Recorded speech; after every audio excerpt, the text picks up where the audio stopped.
আসসালামু আলাইকুম। আমন্ত্রণ জানাচ্ছি জাগো ফুটবলে। আপনাদের সাথে আছে মমতাজ শাহিন রুম্পা। শুরুতেই জানাবো আপডেট। ট্রাম্পের কারণে বিশ্বকাপ বয়কটের আহ্বান জার্মান ফুটবল কর্তার। বিশ্বকাপের বছর হার দিয়ে শুরু করলেন লিওনেল মেসি। মার্টিনেজের ডাগআউটে বোতল ছোড়ায় 2.5 কোটি টাকা গচ্ছা দিচ্ছে চেলসি। হালান্ডকে বেঞ্চে রেখেই জয় ম্যান সিটির, শেষ মুহূর্তের গোলে হার লিভারপুলের। শুনছিলেন শিরোনাম, এবার বিস্তারিত। যুক্তরাষ্ট্রের প্রেসিডেন্ট ডোনাল্ড ট্রাম্পের সাম্প্রতিক কর্মকাণ্ডের প্রেক্ষাপটে 2026 ফুটবল বিশ্বকাপ বয়কটের বিষয়টি গুরুত্বের সঙ্গে বিবেচনা আলোচনা করার সময় এসেছে বলে মন্তব্য করেছেন জার্মান ফুটবল ফেডারেশনের এক শীর্ষ কর্মকর্তা। বুন্দেসলিগার ক্লাব সেন্ট পাউলির প্রেসিডেন্ট এবং ডিএফবির অন্যতম ভাইস প্রেসিডেন্ট 10 জন সহসভাপতির ওকে গার্ডলিস শুক্রবার জার্মান দৈনিককে বলেছেন, এখনই সময় এসেছে বিশ্বকাপ বয়কটের বিষয়টি গুরুত্বের সঙ্গে বিবেচনা আলোচনা করার। গটলিসের মন্তব্যের পেছনে রয়েছে ট্রাম্পের গ্রিনল্যান্ড দখল সংক্রান্ত বক্তব্য ও ইউরোপের কয়েকটি দেশের বিরুদ্ধে শুল্ক আরোপের হুমকি। গ্রিনল্যান্ড ন্যাটো সদস্য ডেনমার্কের একটি আধা স্বায়ত্তশাসিত অঞ্চল। এই প্রস্তাবের বিরোধিতা করায় 8টি ইউরোপীয় দেশের উপর শুল্ক আরোপের হুমকি দেন ট্রাম্প। এর ফলে ইউরোপ জুড়ে যুক্তরাষ্ট্রের সঙ্গে সম্পর্কের টানাপোড়েন তৈরি হয়েছে এবং ন্যাটো জোটের ভবিষ্যৎ নিয়েও শঙ্কা প্রকাশ করেছেন অনেক মিত্র দেশ। গটলিস বলেন, 80-এর দশকে অলিম্পিক গেমস বয়কটের পেছনে যে যুক্তিগুলো দেওয়া হয়েছিল সেগুলো কি ছিল? আমার হিসেবে সেই সময়ের তুলনায় এখন সম্ভাব্য হুমকি আরো বড়। তাই এই আলোচনা আমাদের করতেই হবে। 2026 বিশ্বকাপ আগামী 11 জুন থেকে 19 জুলাই পর্যন্ত যুক্তরাষ্ট্র, কানাডা ও মেক্সিকোয় যৌথভাবে অনুষ্ঠিত হওয়ার কথা। এরই মধ্যে বিশ্বকাপের টিকিটের উচ্চ মূল্য নিয়ে সমর্থকদের মধ্যে অসন্তোষ দেখা দিয়েছে। পাশাপাশি ট্রাম্প প্রশাসনের আরোপ করা ভ্রমণ নিষেধাজ্ঞার কারণে অংশগ্রহণকারী কিছু দেশের সমর্থকেরা যুক্তরাষ্ট্রে প্রবেশ করতে পারছেন না, যা নতুন করে বিতর্ক উস্কে দিয়েছে। গটলিস মূল্যবোধ ও নৈতিক অবস্থানের প্রশ্নে সরব হলেও তার বয়কট প্রস্তাব ডিএফবি প্রেসিডেন্ট বার্ন্ট নয়েনডর্ফ এবং ফিফা প্রেসিডেন্ট জিয়ানি ইনফান্তিনোর কাছ থেকে প্রবল প্রতিরোধের মুখে পড়তে পারে বলে ধারণা করা হচ্ছে। 2022 কাতার বিশ্বকাপের সময় ডিএফবি কাতারের বিরুদ্ধে অবস্থান নিয়েছিল। এই প্রসঙ্গে টেনে গটলিস বলেন, কাতার তখন সবার কাছে খুব বেশি রাজনৈতিক ছিল, আর এখন আমরা হঠাৎ করে একেবারেই অরাজনৈতিক। এই দ্বৈত অবস্থান আমাকে সত্যি বিরক্ত করে।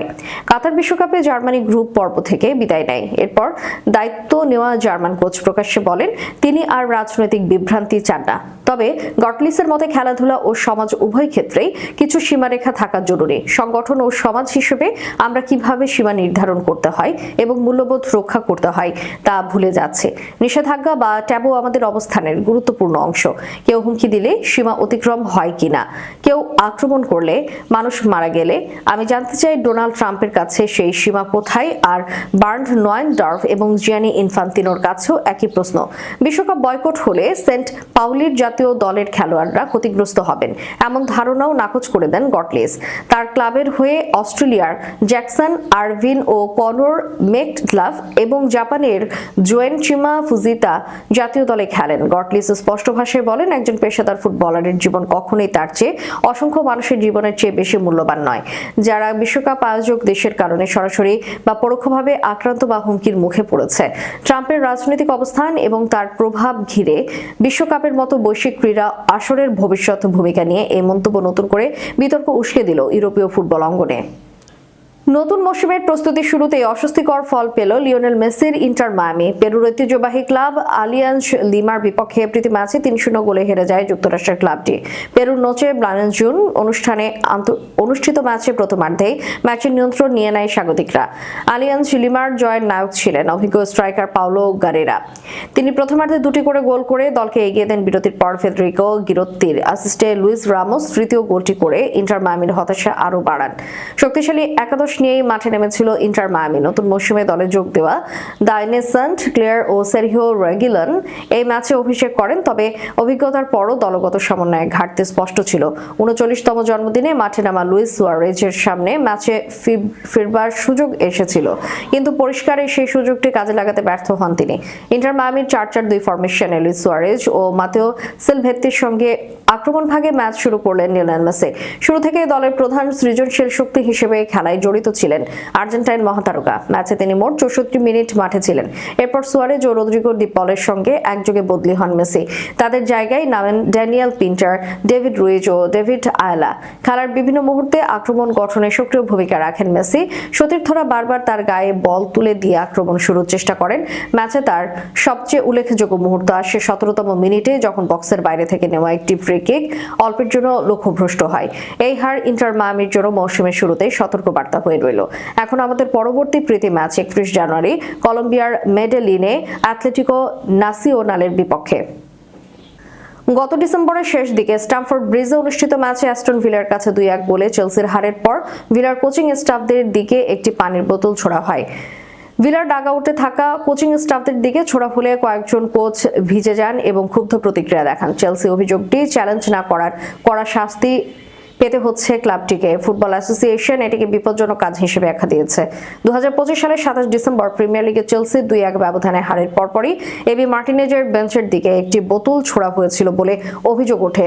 এরপর এফএ জানায় অ্যাস্টন ভিলা এফসির বিপক্ষে প্রিমিয়ার লিগ ম্যাচে এফএ রুল E20.1 ভঙ্গের অভিযোগে চেলসি এফসিকে অভিযুক্ত করা হয়েছে। অভিযোগ অনুযায়ী ম্যাচ শেষের পর টেকনিক্যাল এরিয়ার আশপাশে অবস্থানরত তাদের খেলোয়াড় এবং সংশ্লিষ্ট ব্যক্তিরা যেন অনুচিত, উস্কানিমূলক কিংবা অপমানজনক আচরণ না করেন, এটি নিশ্চিত করতে ক্লাব ব্যর্থ হয়েছে। এ বিষয়ে চেলসিকে 12 জানুয়ারি 2026-এর মধ্যে জবাব দিতে বলা হয়েছে। এখন সে তদন্তের ফল প্রকাশ পেয়েছে। এই সপ্তাহে চেলসিকে এফএ নিয়ম ভঙ্গের দায়ে শাস্তি হিসেবে 1.5 লাখ পাউন্ড অর্থাৎ 2.48 লাখ টাকা জরিমানা করা হয়েছে।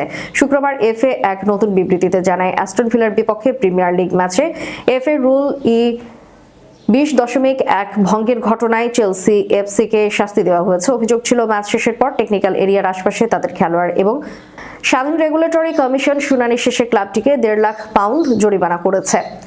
কমিশনের প্রতিবেদনে বলা হয়েছে, ভিডিও ফুটেজে দেখা যায় বোতলটি চেলসির বেঞ্চ থেকে ছোড়া হয় এবং অল্পের জন্য অ্যাস্টন ভিলার এক নাম না জানা বদলি খেলোয়াড়ের মাথার আশপাশ দিয়ে চলে যায়। তারা যোগ করেন, এই কাজটি বিপজ্জনক ছিল এবং প্রতিপক্ষের স্টাফদের কাছ থেকে সহজেই প্রতিক্রিয়া উস্কে দিতে পারত। এফএ আরও জানায়, কমিশন অ্যাস্টন ভিলার টেকনিক্যাল এরিয়ার এবং তার দিকে বোতল ছোড়াকে অত্যন্ত গুরুতর ঘটনা হিসেবে দেখছে।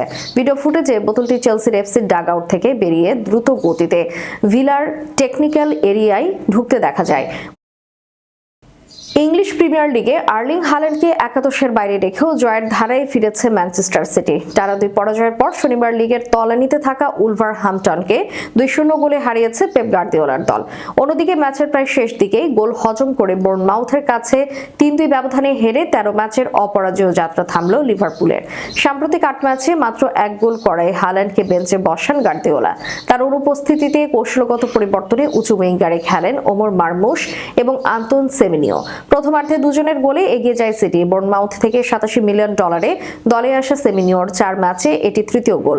দ্বিতীয়ার্ধে খুব কাছ থেকেও গোল করতে ব্যর্থ হন। ক্রসবারেও বল পাঠান তিনি। ক্রিস্টাল প্যালেস থেকে সদ্য যোগ দেওয়া মার্ক গেহি ম্যাচটি শুরু করেন এবং রক্ষণে স্থিতি ফেরাতে ভূমিকা রাখেন। 73 মিনিটে বদলি হিসেবে নামা হাল্যান্ড অবশ্য পরিষ্কার কোনো সুযোগ পাননি। আগামী বুধবার গালাতাসারাইয়ের বিপক্ষে গুরুত্বপূর্ণ চ্যাম্পিয়ন লিগ ম্যাচে তার ফেরার সম্ভাবনা রয়েছে। এই জয়ে দ্বিতীয় স্থানে থাকা সিটি লিগ নেতা আর্সেনালের থেকে 4 পয়েন্ট পিছিয়ে রইল। ম্যাচ শেষে গার্দিওলা বলেন, প্রথমার্ধে দলের এনার্জিও ভালো ছিল, তবে একটি হ্যান্ডবলের ঘটনায় পেনাল্টি না দেওয়ায় রেফারিং নিয়ে অসন্তোষ প্রকাশ করেন তিনি। বোর্নমাউথের মাঠে 2 গোলে পিছিয়ে পড়েও দারুণভাবে ঘুরে দাঁড়ায় লিভারপুল। ভার্জিল ফন ডাইক এবং ডোমিনিক স্লোবেসাইয়ের গোল সমতায় ফেরায় দলকে, কিন্তু যোগ করার সময়ের 5 মিনিটে আমিন আদলির গোলেই ম্যাচ জিতে নেয় স্বাগতিকরা। ফলে লিগে টানা 5 ম্যাচ জয়হীন থাকলো চতুর্থ স্থানে থাকা লিভারপুল। কোচ আর্নে সল্ট বলেন, 0-2 থেকে ফিরে এসে শেষ মুহূর্তে হারাটা ভীষণ নিষ্ঠুর। টটেনহ্যাম 90 মিনিটে গোল করে বার্নলির বিপক্ষে 2-2 ড্র উদ্ধার করলেও কোচ থমাস ফ্রাঙ্কের উপর চাপ কমেনি। ফুলহ্যাম শেষ দিকে গোল করে ব্রাইটনকে 2-1 হারায়। অবনমন এড়ানোয় লড়াইয়ে ওয়েস্ট হ্যাম 3-1 গোলে সান্ডারল্যান্ডকে হারিয়ে টানা দ্বিতীয় জয় পেলেও এখনো তলানির 3-এই রয়েছে। শেষ করার পূর্বে সংবাদ শিরোনামগুলো জানাবো আরও একবার। ট্রাম্পের কারণে বিশ্বকাপ বয়কটের আহ্বান জার্মান ফুটবল কর্তার। বিশ্বকাপের বছর হার দিয়ে শুরু করলেন লিওনেল মেসি। মার্টিনেজের ডাগআউটে বোতল ছোড়ায় $2.5 কোটি গচ্ছা দিচ্ছে চেলসি। হাল্যান্ডকে বেঞ্চে রেখেই জয় ম্যান সিটির, শেষ মুহূর্তের গোলে হার লিভারপুলের। এতক্ষণ আমাদের সাথে থাকার জন্য ধন্যবাদ। আল্লাহ হাফেজ।